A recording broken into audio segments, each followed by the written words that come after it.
Well, good afternoon, everyone, and thank you for joining us for today's Tourism Town Hall. My name is Darren Reeder, and I'm Board Advisor with the Tourism Industry Association of Alberta, and I'll be your moderator for today. TIAC's Town Hall Series is a partnership between the Tourism Industry Association of Canada, Destination of Canada, and the Tourism Industry Association of Alberta. I would also like to thank our partner and sponsor of these series, Air Canada.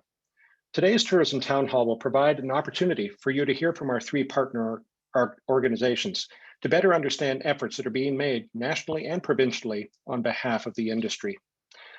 More importantly, this session will provide an opportunity to engage on issues affecting your business and the tourism industry in this province during this extreme time of COVID-19. We'll also give you a chance to provide feedback on government policy for the recovery and the rebuilding of our sector. But before we start, just a reminder that we will have time at the end of the session for questions and answers. If you have any questions that do not already sit in the mix and that you have sent to us in advance, please submit those using the Q&A function at the bottom of the screen. We will pick them up during the course of today's presentation. Also, please note that today's session will be recorded and made available on TIAC's website. Lastly, for those that may be more fluent in French, we have sent the presentations by email in French for you to easily follow along, and they'll also be available on TIAC's website. While we meet today on a virtual platform, I would like to take a moment to acknowledge the importance of the land each of us call home. We do this to reaffirm our commitment and responsibility in improving relationships between nations and to improving our own understanding of local Indigenous peoples and their cultures. I would like to take this opportunity to acknowledge that we are on traditional territories in Alberta, home to many First Nations, Métis and Inuit, who have called these territories home for time immemorial. We acknowledge with respect the traditional territories of Treaty 6, 7, 8, 4, and 10. We also acknowledge the homelands of the Métis, the 8 Métis settlements, and the 6 Métis regions of the Métis Nation of Alberta, and the diverse histories and cultures of all the Indigenous peoples of the province. Our panelists for today are Alicia Reynolds, Board Chair of the Tourism Industry Association of Alberta, Beth Potter, President and CEO of the Tourism Industry Association of Canada, and Marcia Walden, President and CEO, Destination Canada. It is now my pleasure to welcome Alicia Reynolds, Board Chair of the Tourism Industry Association of Alberta, to make a presentation. Thanks very much, Darren, and welcome everyone. I appreciate the opportunity to join with all of you today.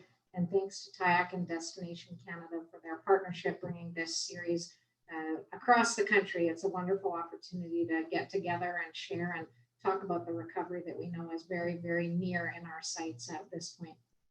So as Darren shared, my name is Alicia. I have the pleasure of serving as board chair for the Tourism Industry Association of Alberta, an organization that was formed just about a couple of years ago. So I'll give you a little bit more information about TIA. I also have the privilege of leading 13 hotels across the great province of Alberta. I'm the vice president of Sandman Hotel Group, so 13 hotels across the province, stretching from as far south as Lethbridge through Calgary, Red Deer, Edmonton, Sherwood Park, and up to Grand Prairie. It's part of Northland Properties, which is a Canadian family-owned hospitality company. In terms of Alberta presence, we also have 42 restaurants in the province of Alberta. So I love the opportunity to get together and share at events like this because I've got deep roots in Alberta and deep roots certainly in the tourism and hospitality space. So I'll start by just noting the significance of Tourism Week to the people of Alberta and to the businesses of Alberta. So if we could advance the slides, that would be great. I love this week because it's an opportunity to celebrate. It's been a really challenging 15 months for tourism operators. That barely needs to be said, but the opportunity finally to celebrate with a light, a bright light that's closed at the end of the tunnel is so refreshing. It's also an opportunity to support our jobs, our people, our businesses in this important sector. Pre-COVID, we had 68,000 tourism jobs in the province of Alberta, over 25,000 tourism businesses in Alberta, and TIA's efforts are all around supporting and encouraging those businesses and those people to flourish. As I said, it's also an opportunity to collaborate with our partners, make our voices heard, share loud and proud on our social media channels, and encourage more advocacy in this space to support our recovery efforts. And my favorite part as a component of celebrating the tourism industry is loving where we live. I had a super active weekend with my family because we were trying to cram in every favorite tourist thing that we could do close to home in a safe way. So we hiked the Glenmore Reservoir and went to the Calgary Zoo and went to the Calgary Farmers Market and ordered takeout from lots of restaurants. So I hope that you've been doing the same and taking the opportunity to love where you live this week to support tourism. We can go to the next and I'll share with you a little bit about the Tourism Industry Association of Alberta. Just briefly, as I said, this organization was created almost 2 years ago with the mission to unleash the potential of the tourism economy in Alberta. As a mandate, we've got a big, exciting goal to grow the value of the tourism economy in the province to 20 billion by year 2030. So that would be about a tripling of our 2019 output, and we know that we can get there. We're aggressive and excited and totally committed to achieving that goal and helping our partners to get there. Our commitment is all around partnership, from opportunities like this to speak with TIAC, Destination Canada, to further advocacy efforts with the Hotel Association of Canada, Travel Alberta, our provincial and federal association partners, industry partners, and TIA members.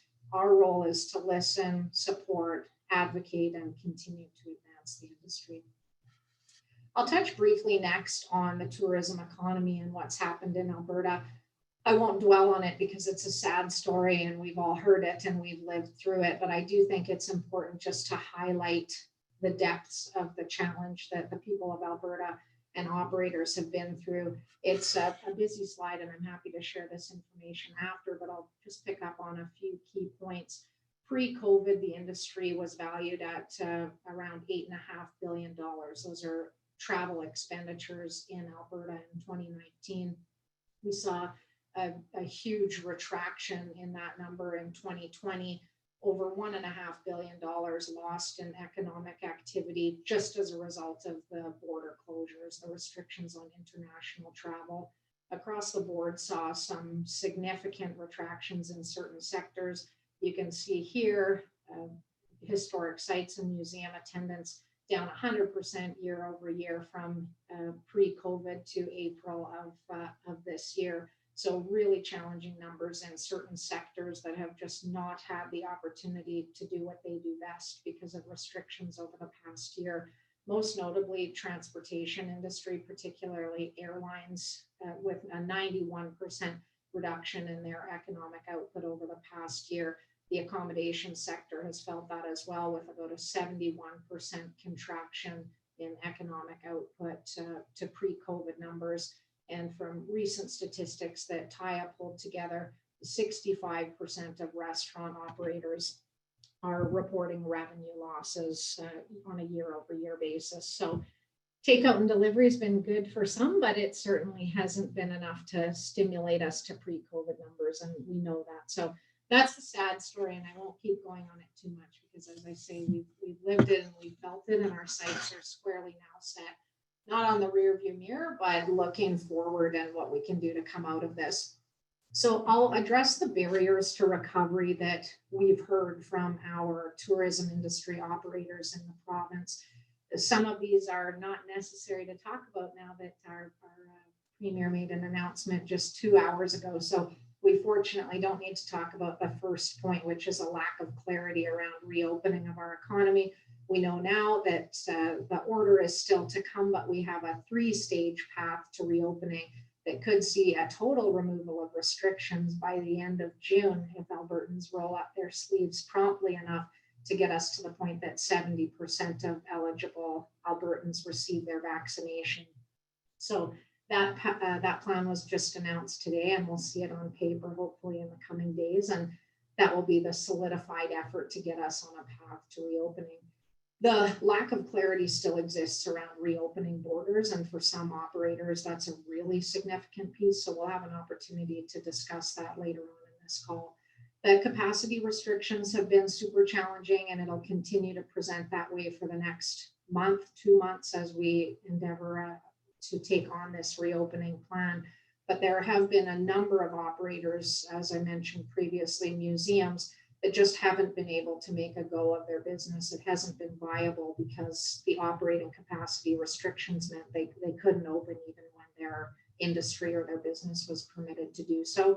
We've heard the same from restaurants and other operators that have very small footprints because it's just not feasible to open a pizza restaurant on 17th Avenue in Calgary, the Red Mile, when you can only have 2 people in the building. So capacity restrictions have not been our friend. They've been a real challenge, but we're going to get through that. And again, the light is at the end of the tunnel there. Liquidity and financial health, lots of conversations around this. The wage subsidy, the small and medium enterprise relaunch grant that the government has put out. We just need to be very cognizant of supporting the financial health and recovery of businesses, even as these restrictions let off. What do the financial positions look like for many operators? That's something that we need to be really, really in tune to. I think some statistics are going to be shared shortly around the confidence of Albertans to get back and travel. I believe that Albertans are leading the country in confidence to welcome people into our province right now, but the cross-border movement will be restricted by the level of confidence perhaps that other provinces and territories feel, as well as the cross-border confidence around safety of travel. So lots of advocacy work to be done there. And then labor challenges. We've seen about a 25% reduction in the number of tourism jobs in Alberta pre-pandemic to now. We're currently sitting at just over 13% unemployment in the tourism and hospitality space compared to just over 9% in the general labor force in Alberta. So clearly tourism has been more impacted than the general population for unemployment. And we need to focus on getting those people back to work, which we will do as quickly as we can. I'll finish off just with our key focus areas to recovery. So on behalf of TIA, there are 4 points that we think are the most meaningful to advance. Number one, the predictive path to lift restrictions. We got partway there on the provincial side with Kenny's announcement just hours ago. So wonderful to see that, but would love to see some more clarity around the cross-border ability to travel, the plan to get Canadians moving cross-border this summer, as well as international borders opening up. Second is a continuation of focus on business liquidity supports. I mentioned a couple of those, but really helping operators financially to recover from the last 15 months is going to be critical to the success and ongoing livelihood of those businesses and people. The third is stimulating summer demand. Let's have the great summer that all of us have been dreaming of, and let's ensure that the right supports are in place to help people get traveling again. And then fourth, a specific conversation point we'd like to see addressed would be the timeline and path to reopening borders. I'll finish off with a quick call to action here. In addition to these focus areas, you're going to hear a lot about it, and hopefully you've been hearing a lot about it, but tourism counts. Please share that message across all of your channels. Tell your family, friends, your pets, whoever will listen, that we need to do everything we can to support the recovery of this industry. In Alberta, 25,546 tourism businesses and over 60,000 people count on us to do our part. So take the pledge, support Alberta tourism, make your voice heard. And if you haven't had a chance already, check out the TIA website. We'd love to welcome you into our membership. That's all for me. Thank you, Darren. Thank you very much, Alicia. Appreciate your passion and your commitment to the industry. It's really evident. It's now my pleasure to welcome Beth Potter, President and CEO, Tourism Industry Association of Canada, to the table. I've known Beth for a few years in her former life as CEO of the Tourism Industry Association of Ontario, and it's been a pleasure to work with you in that capacity, and certainly so wonderful to see you in this new national role. So Beth, over to you. Well, thank you, Darren. And we have had some fun working together, and I look forward to that continued collaboration. Good afternoon, everyone, and I'm just absolutely delighted to be with you here today, virtually, unfortunately, in Alberta, but hopefully soon we'll be able to do this in person. Bonjour tout le monde et merci de vous joindre à nous aujourd'hui. Thanks for participating in today's Tourism Town Hall and for allowing me to share an update on the work that the Tourism Industry Association of Canada has been doing on your behalf. Before I start, I would like to first take a moment to acknowledge the ancestral and unceded territory of all the Inuit, Métis, and First Nations people that call this land home from coast to coast to coast. We extend to them our respect for their valuable contributions to this land, both in the past and in the present. As many of you may know, I recently joined TIAC as president and CEO, but I am no stranger to the industry, and I have been actively involved for more than 30 years. I understand how hard these past 15 months have been on you and how concerned you are about the future. Many of you are asking, how are we going to get through this and what is TIAC doing to help? And that's why I'm here, to give you an update on our current activities, initiatives, and our plans to lead Canada's tourism economy through to recovery. TIAC is the national voice for the tourism industry. We take action on behalf of Canadian tourism businesses by advocating, promoting, and supporting policies, programs, and activities that will benefit the sector's growth and development. And while our office is based in Ottawa, we work closely with our provincial and territorial counterparts, including the Tourism Industry Association of Alberta. Darren keeps us abreast of what is going on here in Alberta so that we can address the full range of issues facing this industry.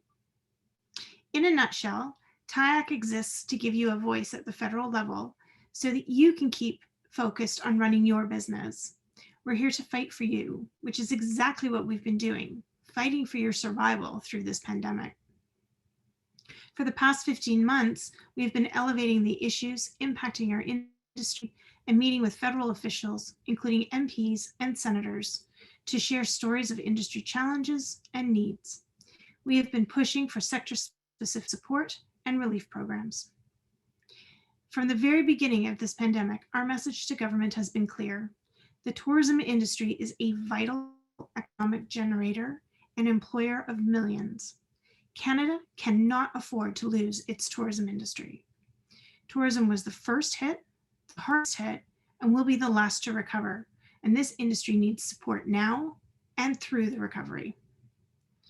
Our advocacy efforts continue daily, and we were happy to see tourism repeatedly mentioned in the budget earlier this spring. This is an acknowledgement of the struggles of the industry. It is also a step in the right direction by government in recognizing the value and contribution that this industry makes and the support that we are going to require to ensure we can rebuild. But when it comes down to it, what does this mean to you and to your business? I want to highlight a few important pieces of the recently announced budget and want to mention that there are also a number of measures in the budget that are not directly tied to tourism, but do impact our sector, like affordable housing, broadband infrastructure, immigration, and funding for Parks Canada. The 2021 budget includes a $1 billion package for tourism support over the next 3 years. This includes funding through the regional development agencies, in your case, the Western Development Agency, for festivals and events, and towards a tourism relief fund to support investments by local tourism businesses in adapting to public health measures to help recovery. And it also includes funding to Destination Canada to ensure Canadian destinations are top of mind for Canadians at the beginning and to entice the return of high-value international travelers, ensuring we remain a player on the global level.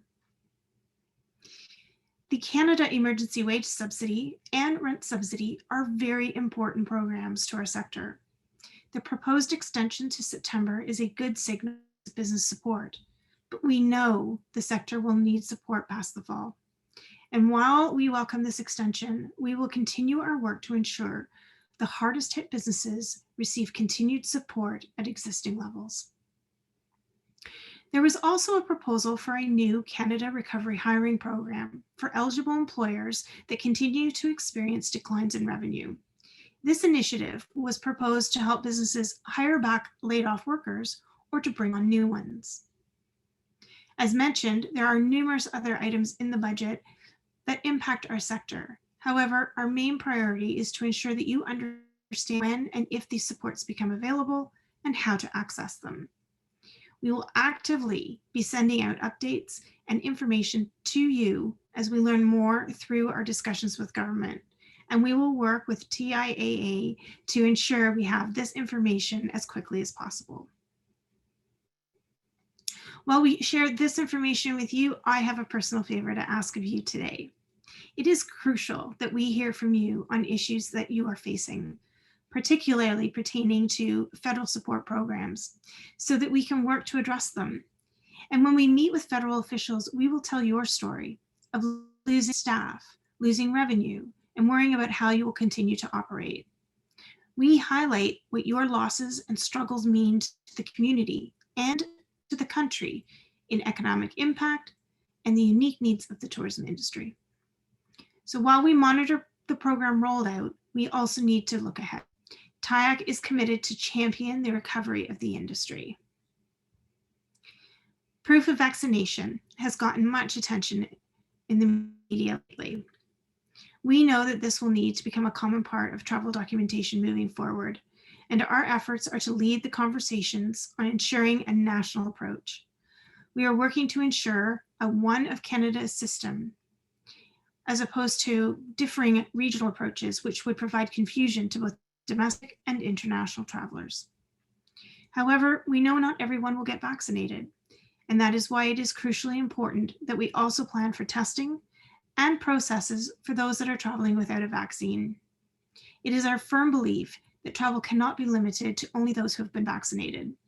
Testing and contact tracing will have to be a part of the system. We are also looking to lead the way in changing the narrative on behalf of you. We need public confidence to understand that when restrictions are lifted, our businesses are prepared to offer experiences following all of the necessary health and hygiene protocols. We know just how much work and investment you have put into ensuring your businesses are compliant and ready for guests. And we need to build the consumer confidence for travel to resume again so that you can get back to business. And we know travel will resume, and we are advocating for a plan, calling on government to draw a line in the sand and set a date to reopen. You can't plan with uncertainty, and we know you need time to prepare, to retool, retrain, and rehire before you can be ready to open. So we've been facilitating conversations with the Canadian government, but we've also been participating at the global table through the World Travel and Tourism Council, looking at what other countries have been doing to ensure Canada is part of the seamless traveler experience for people that are moving around the world as we recover from this pandemic. While we address the challenges facing the industry, we are also forging ahead on other efforts, including Tourism Week.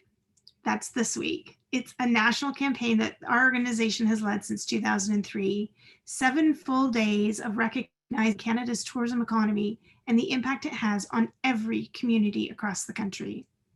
Today is day 4 of Tourism Week, and as part of this week's initiatives, we'll be highlighting the tourism industry of Alberta in our communications today.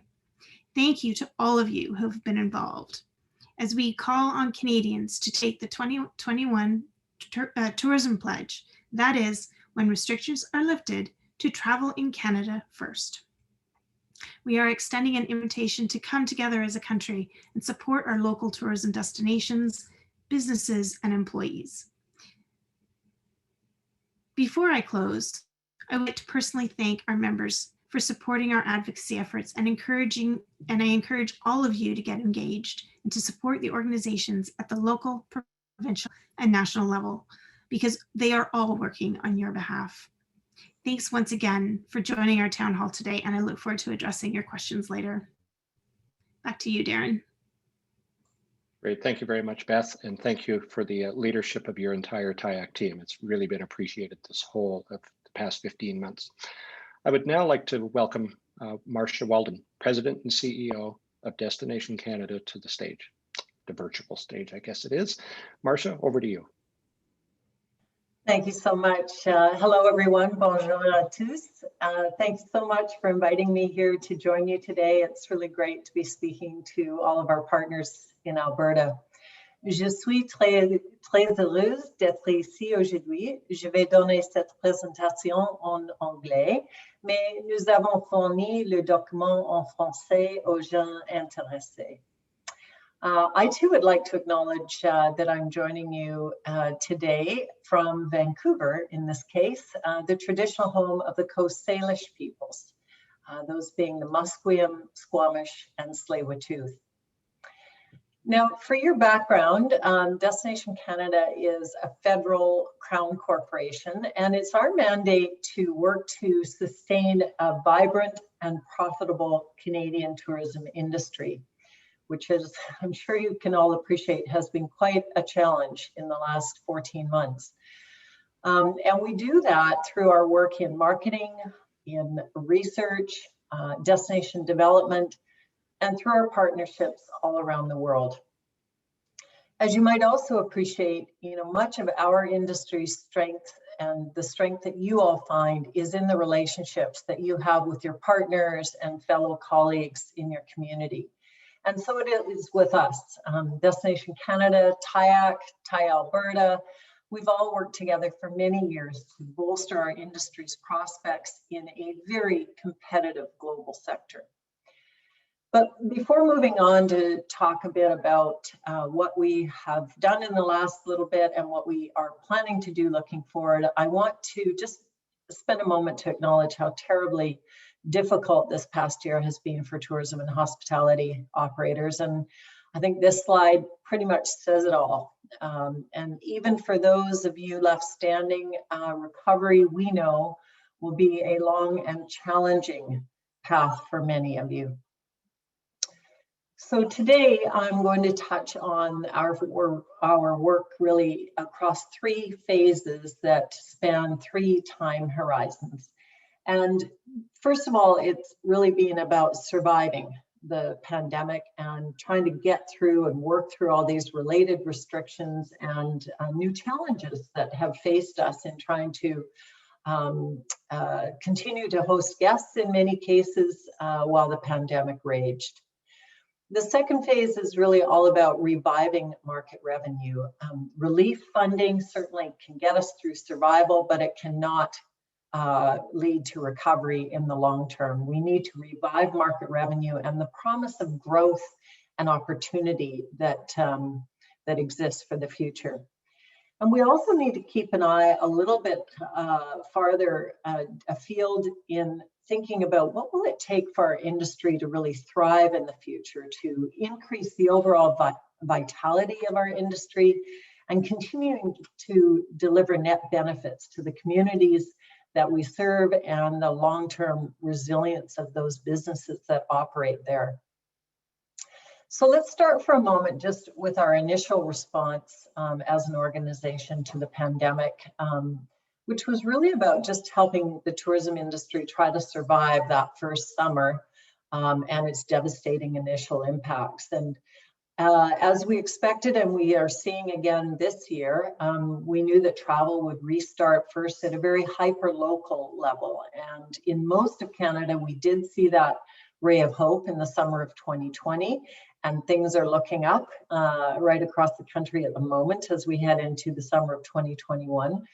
And in that case, it really involved working with our provincial and territorial partners to try to align and create a very agile co-op marketing approach that would allow us to respond to the very different realities that the pandemic was giving us in every part of the country. So by going hyper-local and funding the local DMOs, it really allowed marketing of individual businesses and things on the ground to be focused on local residents. We also partnered and invested more than $18 million in other initiatives to bring together some of the industry's significant players, many of whom have huge reach from a consumer perspective and also from a business partner perspective to try to extend the buying power of all of the partners we have in Canada. Now, thinking back over the last year, and I know there's still work left to be done, but I always feel it's somewhat important to really acknowledge just the sheer speed and scale of government's response at every level of government in this country. It's really the type of response that has never before been seen in times of peace. And, you know, these programs listed here are just a few of those that were offered at the federal government level, which in this case represents over $15 billion in investments that were supportive to tourism over the course of the last 14 months. And looking ahead, we are seeing some very encouraging signs of future demand, both domestically and internationally. And all of these are pointing in the right direction for the most part. And we do know from having tracked consumer sentiment for many months now that it really does follow real-time health conditions. So when we have very positive announcements, as you heard earlier today with in Alberta, you will see an almost immediate response from consumers in their willingness to consider travel again and their confidence in hosting travelers in their communities. And of course, Alberta's really always been on the leading edge of that in any event. Our tracking research has shown that Albertans and Quebecois, more than any part of Canada, are most inclined to feel that travel is safe, and they're most welcoming of visitors to come and travel in their communities. Many other parts of the country, British Columbia, for instance, and the Maritimes is more conservative. And while those areas are quite stable and gaining, they have tended to lag Alberta and Quebec by good 20 to 25 points in most cases. But we know that can change in a hurry, and I suspect as these roadmaps are being issued by provincial authorities, the confidence in travel will be restored quite quickly. And in fact, 80% of Canadians say they do plan to travel once the restrictions are lifted. But we also know that Canada typically has a huge travel deficit.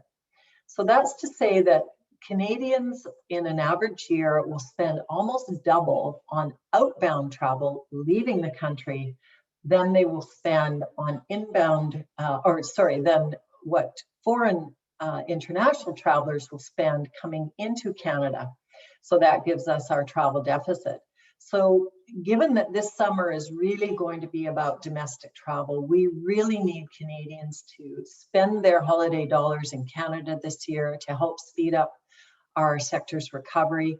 We cannot have Canadians sitting on their wallets waiting for the borders to open. And if they do spend 2/3 of what they'd normally spend in an average year, it can speed our recovery as an industry by a year, which is really significant, and add 150,000 jobs to the overall employment complement. So a key part of our plan to revive revenue is this multi-phased approach that really aligns our messaging with the what has been to date a pretty slow evolution of health restrictions as we've gone through the various waves. And right now we're still in the influence phase and starting as of this week to enter the inspire phase. And during these stages, we really had a couple of key goals. First of all, in the early days, we really needed to help Canadians understand the importance of Canada's tourism industry as a contributor to their own quality of life. And so last week we released an anthem video, which really shows our industry workers all across the sector telling Canadians that we can't wait to welcome you back. And that was preceded with a lot of information just capturing how important tourism is to our quality of life in Canada. The second thing we need to do is continue to inspire confidence and the desire to travel domestically. It's not necessarily a slam dunk that Canadians will spend their money at home. And so an example of that is a new postcard campaign that we launched for Tourism Week, which is really encouraging Canadians to invite their family and friends to come for a visit once restrictions are lifted. And finally, Canadian communities need to refine and reignite that welcoming spirit that they have always had and feel ready to have visitors come back into their communities. And so reassuring the local community that we have the health and safety and hygiene protocols in place that will keep communities and workers and visitors safe is really an important part of what you can help communicate as well.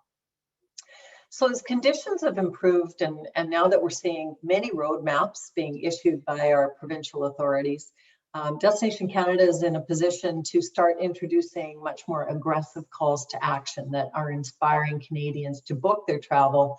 And we already know, of course, that many Canadians have done so.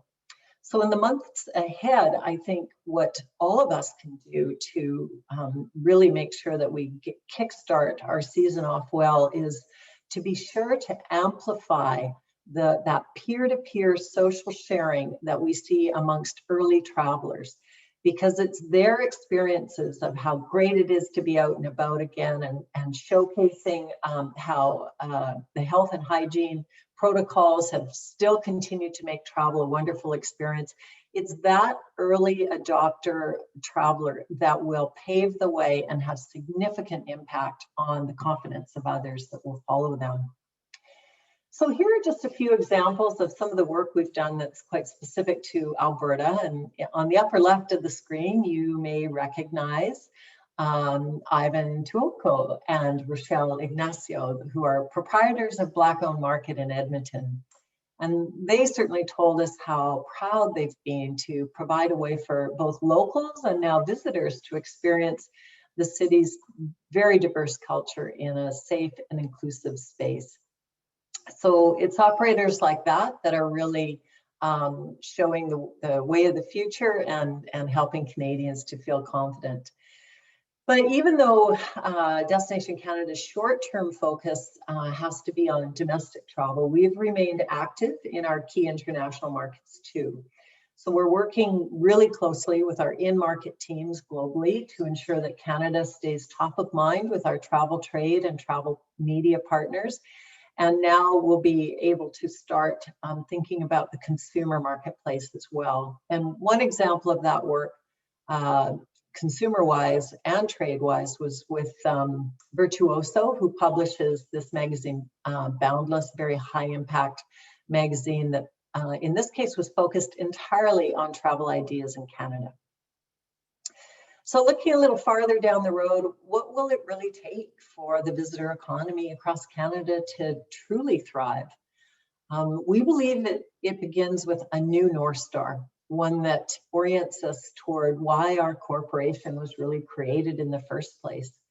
And our aspiration is to have tourism enhance the quality of life of all Canadians while enriching the lives of visitors. We will be enabling Canadian culture to thrive and place-based regenerative economies to emerge in our future.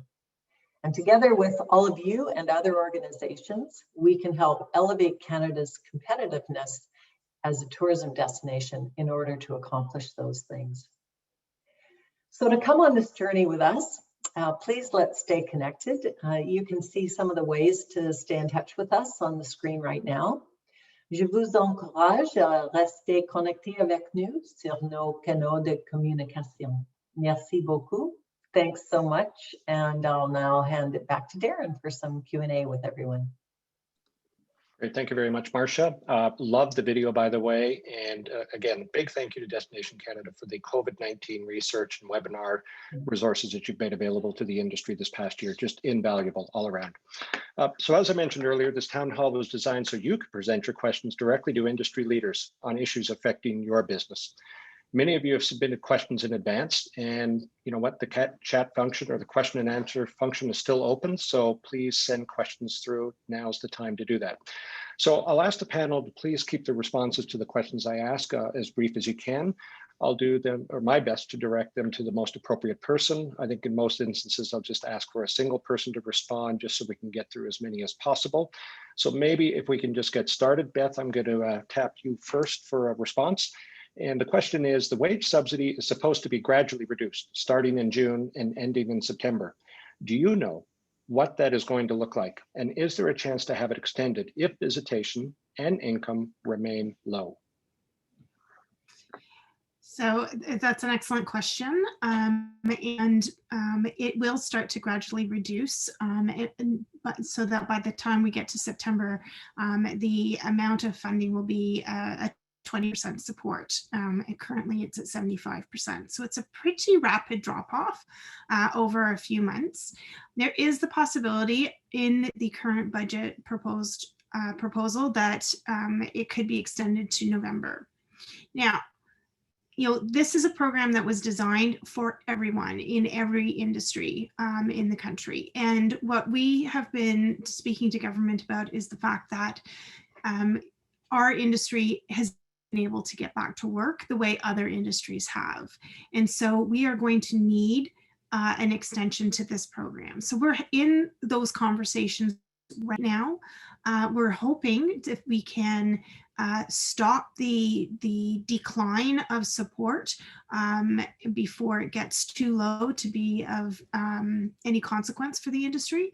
And we're hoping to see it extended into 2022 because, as I've said to many government officials, you can't cut off the funding and keep the borders closed. It's one or the other. You either open the borders and drop off the funding, or if you keep the borders closed, you're going to have to keep funding. So we're making that argument on a daily basis.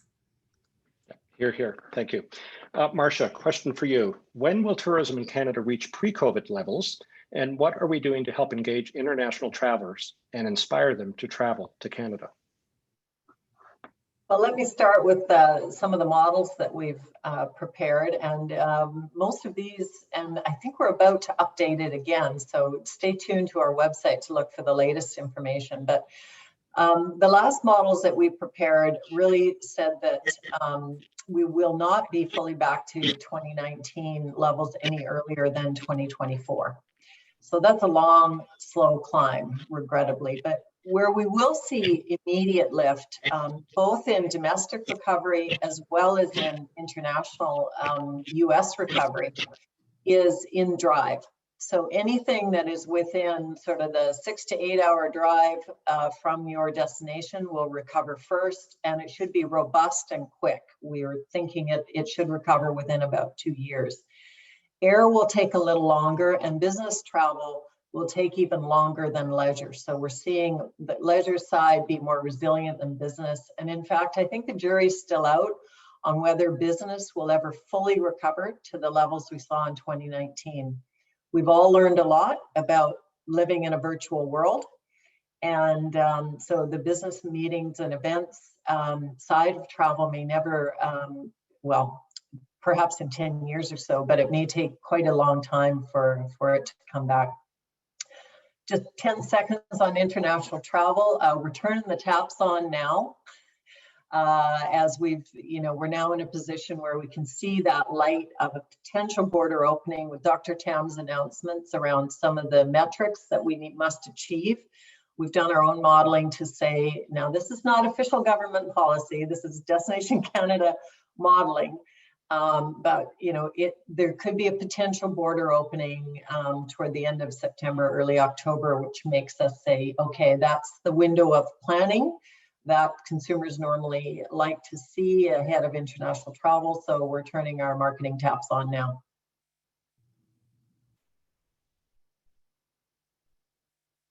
Thank you for that, Marcia. Wonderful. Alicia, a question for you. And this is really related to comments you made earlier. How do you feel after hearing Premier Kenney's announcement today about the Alberta reopening plan? Are you more confident that there is the potential for a domestic summer recovery? Where are you at with that?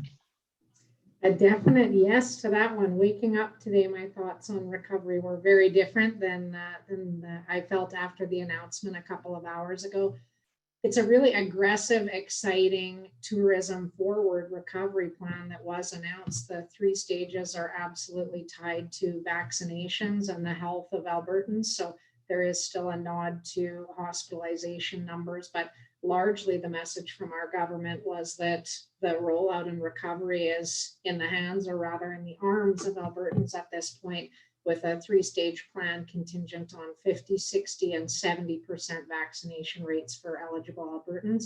And I feel really inspired and confident by the progress that we've made to this point. Already over 50% of eligible Albertans are vaccinated. They believe that we could be at the 60% number as soon as tomorrow. So it's a pedal to the metal plan for recovery. There's still a lot that needs to be done in terms of direct support for the tourism industry, and we can get to that. But I do feel more confident that life will return to, big air quotes, normal towards the summer months this year. I think one of the outstanding questions is still, to Marcia's earlier point, whether people are going to sit on their wallets or not, whether they are planning to spend their money elsewhere, or whether we can encourage them to travel within Alberta. I was just taking a look at the numbers in terms of per person visitor spend within Alberta, and whether we could survive on an Alberta only spend if it tracked previous year numbers. So in previous years, per person visitor spend $150 only from Albertans. If you spread that out to cross-border in Canada, $500 for Canadians, $900 for Americans, and $1,200 for overseas participants. So those numbers aren't surprising, but it does say that an Alberta only summer under the current conditions, even if substantially relaxed, is still going to be a tough summer for tourism operators. So I think we need to stimulate that. And as I said, I believe we'll get there with this conversation, but it's going to come down to consumer confidence, getting people off of their wallets and dusting off their boots for a great stampede, hopefully, to kick off our recovery in the industry. Thank you for that. And you used the word inspired, and we need a lot of inspiration, and that's great that it's starting.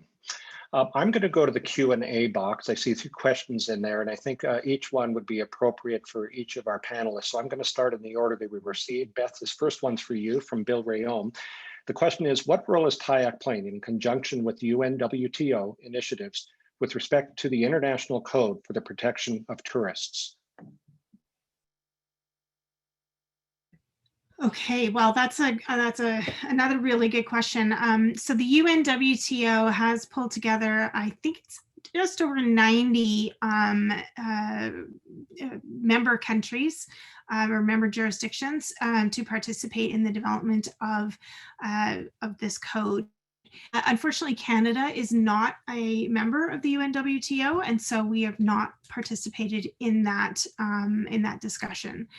The code is basically, they're looking at developing a framework for assisting travelers should they get stranded in an emergency situation, much like we saw at the beginning of the pandemic.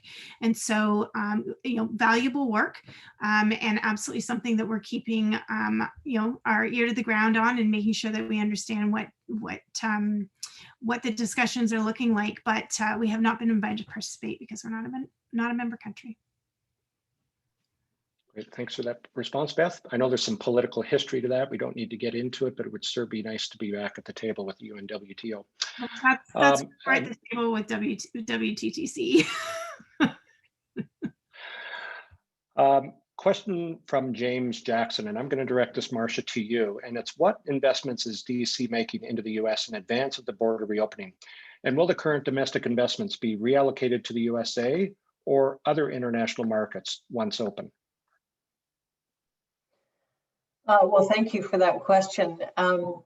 Certainly in the short term, with our best and nearest opportunity being domestic, we have allocated about $30 million for stimulating domestic travel. As I mentioned, the space to play that we will be operating in is really in that inter-provincial, longer haul, higher spend, longer stay travel, because the provinces themselves will be more focused on intra-provincial travel. We also at the same time are investing, I think it's 40 million into the US, plus our partner collaborative investments from the provinces. And we're very much going in as Team Canada this year.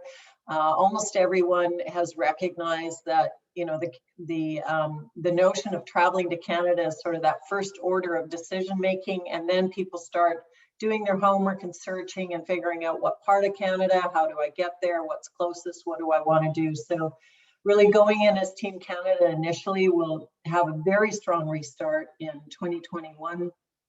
We're already doing work down there, and we'll amplify that as we get closer to border reopening. And of course, with the additional $100 million in support that the federal budget just announced, our ability to stimulate international travel is much enhanced. And I'd say 90% of that budget is focused on US and international over the next 3 years. So I think we've got all the pieces in place to have, a very robust response. We know it's going to be ferociously competitive as every country in the world vies for those early travel dollars to try to kickstart their industry, but we'll be in the hunt for sure. Great, thank you for that, Marcia. Next question is from a friend in the tourism industry in Alberta, MLA Richard Gottfried. Alicia, I'm going to direct this one to you, and that is, what would be the recommended duration of any domestic, provincial, or federal tourism/travel related tax credit for the most impact? Would it be July 1st to September 30th or through to December 31st? I love that question. Thanks for asking. This has been on the front of our minds for some time now, as we've seen other provinces and jurisdictions roll out incentive tax programs. The government of New Brunswick announced a $4.5 million commitment recently, whereby they will pay New Brunswickers to travel close to home this summer. And there's certainly a sense that that would be valuable within our own borders in Alberta. I would say as soon as possible and for as long as possible is the real answer. To put some fences around it. I think July 1st through to the end of 2021 is the responsible decision to make based on the level of consumer confidence that we're hearing. As you've heard from both Beth and Marcia, the path to reopening the borders is going to be a long, slow one. There's still no certainty around that. And so really the recovery of the provincial tourism sector and the Canadian tourism space is going to be contingent on the ability to get people to move confidently around home throughout the province and then cross-border within Canada. So I think the responsible thing to do would be incentivize Canadian travelers to get up and move and to provide them with some financial stimulus to do that. Make the decision to keep your economic spend in Canada rather than cross-border. So I believe that would be a valid program and a wonderful step to consider to support the industry through 2021. Yeah, great perspective. Thank you for that. Going to go back to the top of my list. We still have a few more questions, and I think we might have the ability to ask 3 more of our presenters before we run out of time. So Beth, back to you. Will there be tourism-specific grants and funding made available to businesses that show ongoing losses due to the pandemic? The point here is more loans are not needed for struggling businesses. And I completely understand that. And that is very much the recommendation that we have made around the Tourism Relief Fund, that it be grant money and not loan money.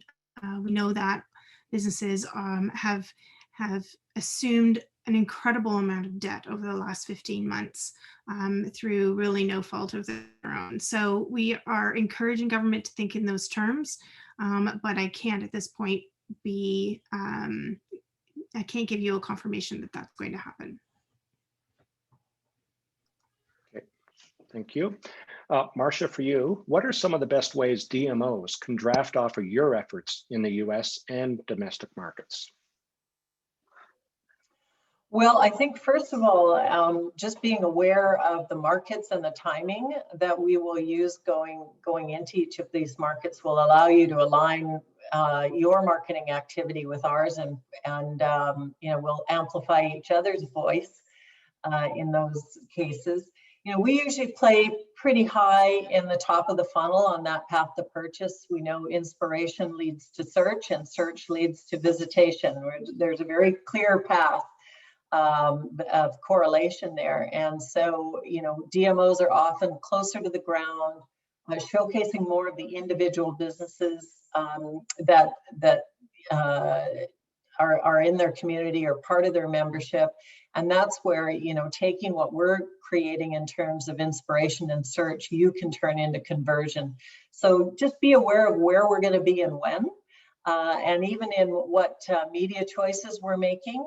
And we try to put, as soon as those plans are finalized, we try to make them available to industry so that you can start to draft behind us and participate in all of those usual types of activities that come your way, working with influencers, working with travel trade, participating in RVC, Rendezvous Canada, and any of the in-market activity that we have planned if there's an opportunity for DMOs. So we try to publish what we're doing so that you can lean in if you wish.